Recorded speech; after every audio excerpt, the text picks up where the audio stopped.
The negotiations have been taking place for weeks beyond a number of countries. Of course, Israel, uh, has to agree to let the crossing open into Gaza.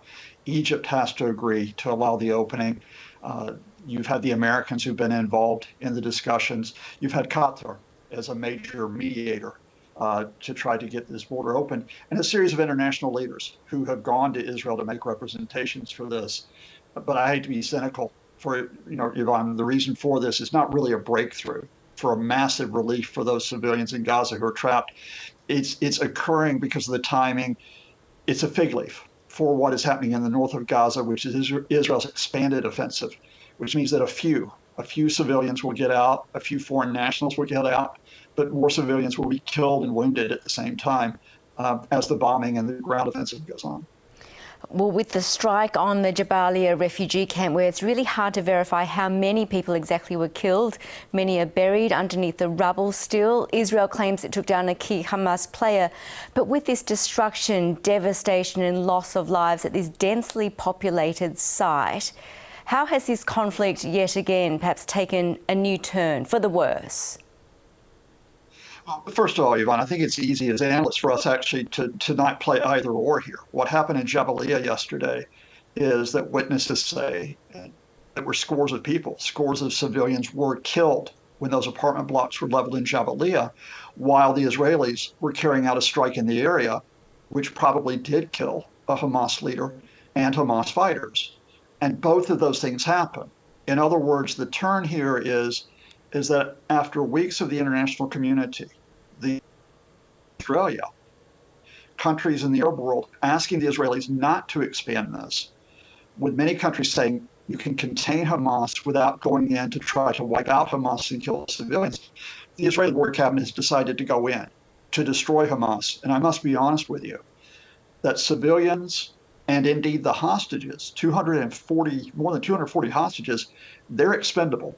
They're expendable because that primary goal of the Israeli leadership is that Hamas must go, and anyone in their way is going to possibly be killed or wounded, whether this takes days, weeks, or, I hate to say it, months.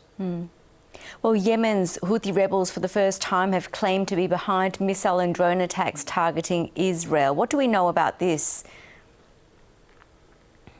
Well, what we've seen is that the Houthis, in fact, not just over the past 48 hours, but early in the conflict, have been threatening to lob missiles at Israel.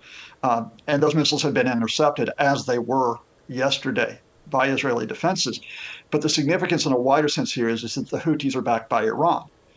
And indeed, what we're talking about is not the idea that people are going for a wider war beyond Israel and Gaza, but there's a series of pinprick operations. There are Iranian-led militias who are attacking U.S. personnel on bases in Iraq and in Syria.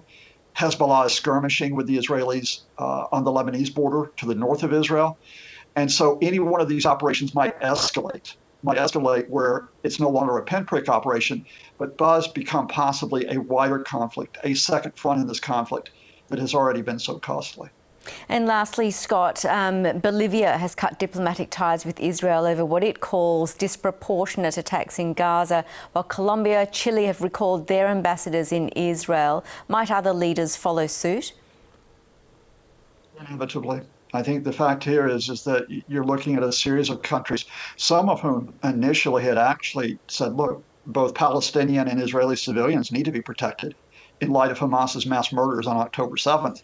But some of these countries are now going over now and saying, look, there's just no reason why you go in with this mass bombing of Gaza. Some are calling it genocide. I won't use that term, but you are seeing the diplomatic effects, countries withdrawing ambassadors, cutting relations. Watch for Brazil possibly to be next.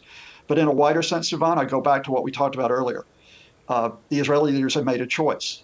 Civilians and hostages are expendable in their effort to, quote, destroy Hamas. And Israel's international ties, at least in the short term, they're expendable as well. How do you think families there would be reacting to that word, expendable? I mean, I know we all say it with a heavy heart, as you have mentioned before, but families there must be going through a really, really distressing time. It's the trauma when you get to a point where the leaderships on both sides believe that for the sake of power or for the sake of sacrificing themselves so they can stay in power, that they no longer provide security for their citizens. They are willing to, quote, sacrifice them. And I have a heavy heart for every civilian in Gaza, every civilian in Israel, every family that's going through this. This is not a one side or the other conflict. This is a question of humanity, which starts with the fact that those families are paying the cost because leaders on either side cannot see a way forward to provide security, but have to vow to, quote, destroy each other. And as you say, this could be months before we get any kind of a resolution or result. Scott Lucas, thank you so much for your analysis. As always, we really appreciate it. Thanks to you and your viewers.